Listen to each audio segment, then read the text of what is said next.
ಭಾರತ ಮತ್ತು ಅಮೆರಿಕದ ನಡುವೆ ಮಧ್ಯಂತರ ವ್ಯಾಪಾರ ಒಪ್ಪಂದವಾಗಿದೆ. ಈ ಒಪ್ಪಂದದಲ್ಲಿ ಹಾರ್ಲೆ ಡೇವಿಡ್ಸನ್ ಇಂಡಿಯನ್ ಬೈಕ್ಗಳ ಮೇಲೆ ಭಾರತವು ಶೂನ್ಯ ಆಮದು ಸುಂಕ ವಿಧಿಸಿದೆ. ಇದರಿಂದಾಗಿ ಈ ಬೈಕ್ಗಳ ಬೆಲೆ ಭಾರತದಲ್ಲಿ ಕಡಿಮೆಯಾಗಲಿದೆ. ಇವಿ ಕಾರ್ಗಳ ಮೇಲೆ ಆಮದು ಸುಂಕ ಇಳಿಸಿಲ್ಲ. ಒಪ್ಪಂದದ ನಿಯಮಗಳ ಅಡಿಯಲ್ಲಿ ದೊಡ್ಡ ಮೋಟಾರ್ ಸೈಕಲ್ಗಳು ಶೂನ್ಯ ಆಮದು ಸುಂಕವನ್ನು ಹೊಂದಿರುತ್ತವೆ ಎಂದು ಸರ್ಕಾರಿ ಮೂಲಗಳು ಬಹಿರಂಗಪಡಿಸಿವೆ. 800ರಿಂದ 1600 ಸಿಸಿ ನಡುವಿನ ಎಂಜಿನ್ ಸಾಮರ್ಥ್ಯದ ದೊಡ್ಡ ಬೈಕ್ಗಳು ತಕ್ಷಣವೇ ಶೂನ್ಯ ಸುಂಕವನ್ನು ಹೊಂದಿರುತ್ತವೆ.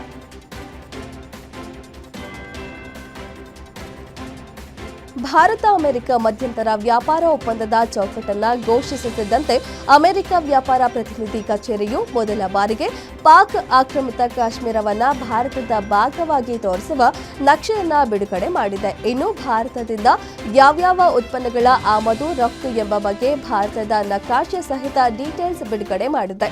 ಭಾರತದ ನಕಾಶೆಯಲ್ಲಿ ಪಿಒಕೆ ಆಕ್ಸೈ ಚೀನಾವನ್ನ ಭಾರತದ ಭಾಗವಾಗಿ ನಕಾಶೆಯಲ್ಲಿ ತೋರಿಸಿದೆ. ಇದು ಪಾಕ್ಗೆ ಮುಖಭಂಗ ಮಾಡಿದೆ.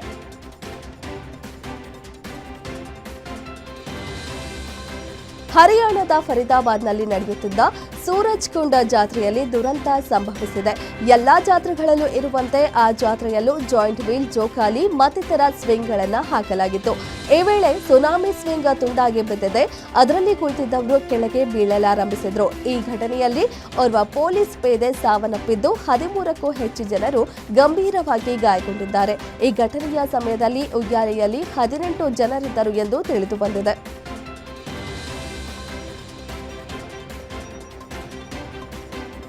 2026ರ ಆರಂಭದಲ್ಲಿ ಹೂಡಿಕೆದಾರರಿಗೆ ಬಿಟ್ಕಾಯಿನ್ ಶಾಕ್ ಎದುರಾಗಿದೆ. ಜಾಗತಿಕ ಮಟ್ಟದ ಯುದ್ಧದ ಪರಿಸ್ಥಿತಿ, ಸಂಘರ್ಷಗಳು, ಅನಿಶ್ಚಿತತೆಯಿಂದ ಬಿಟ್ಕಾಯಿನ್ ಮೌಲ್ಯದ ಮೇಲೂ ಪರಿಣಾಮ ಬೀರ್ತಿವೆ. ಅಮೆರಿಕದ ಅಧ್ಯಕ್ಷ ಡೊನಾಲ್ಡ್ ಟ್ರಂಪ್ ಅವರ ಹುಚ್ಚು ತೀರ್ಮಾನಗಳಿಂದಾಗಿ ಬಿಟ್ಕಾಯಿನ್ ಮೌಲ್ಯ ಕುಸಿಯುತ್ತಿದೆ. ಅಕ್ಟೋಬರ್ನಲ್ಲಿ ಒಂದು ಬಿಟ್ಕಾಯಿನ್ಗೆ 1.14 ಕೋಟಿಯಷ್ಟು ಮೌಲ್ಯ ಇತ್ತು. ಕಳೆದ 4 ತಿಂಗಳಲ್ಲಿ 46% ಬಿಟ್ಕಾಯಿನ್ ಮೌಲ್ಯ ಕುಸಿದಿದೆ.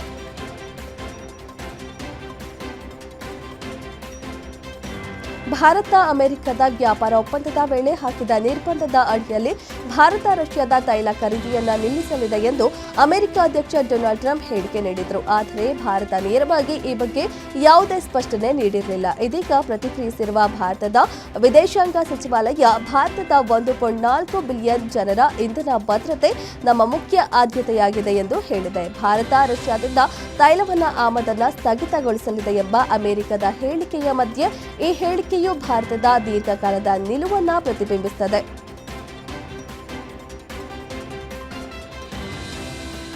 ಮಲೇಷಿಯಾಗೆ 2 ದಿನಗಳ ಭೇಟಿಗಾಗಿ ಭಾರತದ ಪ್ರಧಾನಿ ನರೇಂದ್ರ ಮೋದಿ ಪ್ರವಾಸದಲ್ಲಿದ್ದಾರೆ. ಪ್ರಧಾನಿ ಮೋದಿಗೆ ಅಪ್ಪುಗೆಯ ಮೂಲಕ ಮಲೇಷಿಯಾದ ಪ್ರಧಾನಿ ಅನ್ವರ್ ಇಬ್ರಾಹಿಂ ಆತ್ಮೀಯವಾಗಿ ಸ್ವಾಗತಿಸಿದರು. ಭಾರತ ಮಲೇಷಿಯಾ ಸಂಬಂಧಗಳನ್ನು ಮತ್ತಷ್ಟು ಬಲಪಡಿಸಲು ಈ ಭೇಟಿಯು ಮಹತ್ವದ ಹೆಜ್ಜೆಯಾಗಿದೆ. ಈ ಭೇಟಿಯ ವೇಳೆ ವ್ಯಾಪಾರ ಮತ್ತು ಹೂಡಿಕೆಯನ್ನು ವಿಸ್ತರಿಸುವುದು, ತಂತ್ರಜ್ಞಾನ ಸಹಕಾರವನ್ನು ಆಳಗೊಳಿಸುವುದು, ಪ್ರಮುಖ ಪ್ರಾದೇಶಿಕ ಮತ್ತು ಜಾಗತಿಕ ವಿಷಯಗಳ ಕುರಿತು ಸಮನ್ವಯದ ಕುರಿತು ಉನ್ನತ ಮಟ್ಟದ ಚರ್ಚೆಗಳು ನಡೆಯಲಿವೆ.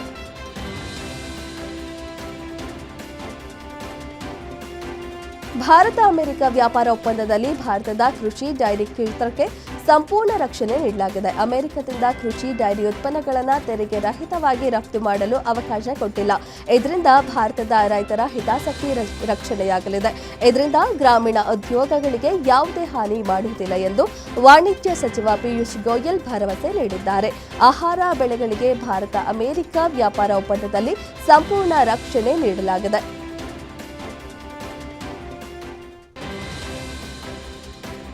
ನಿರ್ದೇಶಕ ಪ್ರೇಮ್ ಅವರಿಗೆ ಅವಾಚ್ಯ ಶಬ್ದಗಳಿಂದ ನಿಂದಿಸಿದ ಆರೋಪದ ಮೇಲೆ ನಿರ್ಮಾಪಕ ಕನಕಪುರ ಶ್ರೀನಿವಾಸ್ ವಿರುದ್ಧ ಕೆಪಿ ಅಗ್ರಹಾರ ಪೊಲೀಸ್ ಠಾಣೆಗೆ ದೂರು ನೀಡಿದ್ದಾರೆ.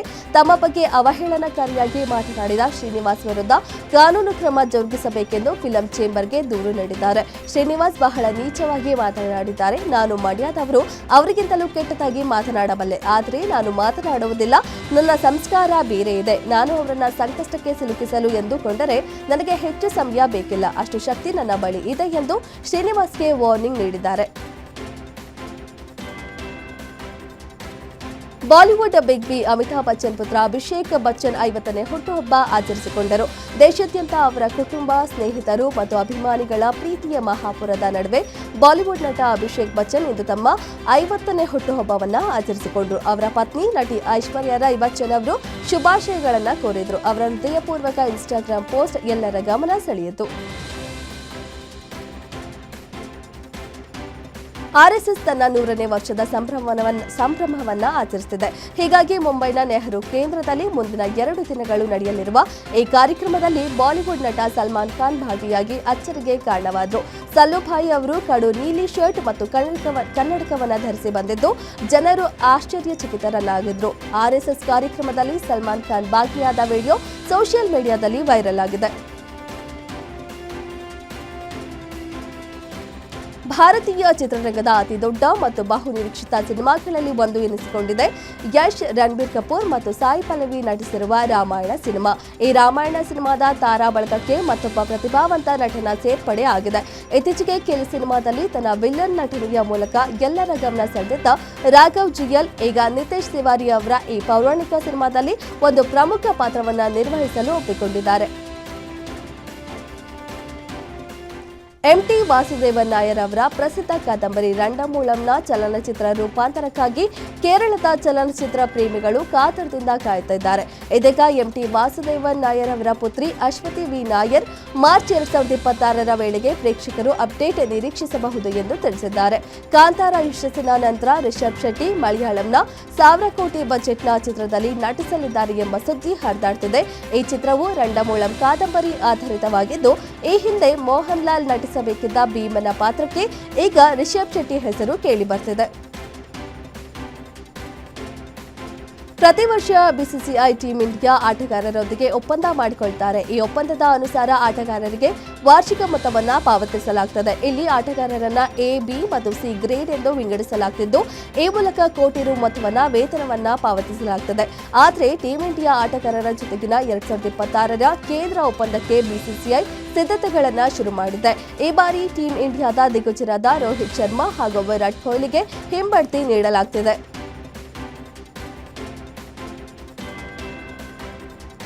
ವೈಭವ್ ಸೂರ್ಯವಂಶಿ ನಿನ್ನೆ ಅಂಡರ್-19 ವಿಶ್ವಕಪ್ನಲ್ಲಿ 80 ಎಸೆತಗಳಲ್ಲಿ ಬರೋಬ್ಬರಿ 175 ರನ್ ಬಾರಿಸಿ ಹೊಸ ದಾಖಲೆಯನ್ನ ನಿರ್ಮಿಸಿದ್ದಾರೆ. ಆದರೆ ವೈಭವ್ ಸೂರ್ಯವಂಶಿ ದಾಖಲೆ ನಿರ್ಮಿಸುವುದು ಇದೇ ಮೊದಲೇನೂ ಅಲ್ಲ, ಕೊನೆಯ ದಾಖಲೆಯಲ್ಲೂ ಆಗಿಲ್ಲ.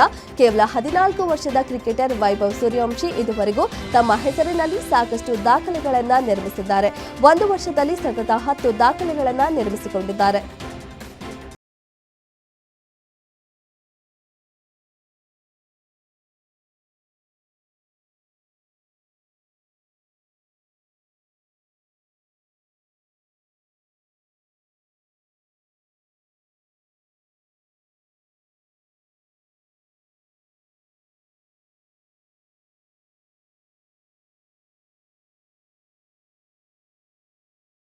ಬೌಲಿಂಗ್ ನೆರವಿನಿಂದ ಯುಎಸ್ಎ ವಿರುದ್ಧ ಭಾರತ 29 ರನ್ಗಳ ಭರ್ಜರಿ ಜಯ ಸಾಧಿಸಿದೆ.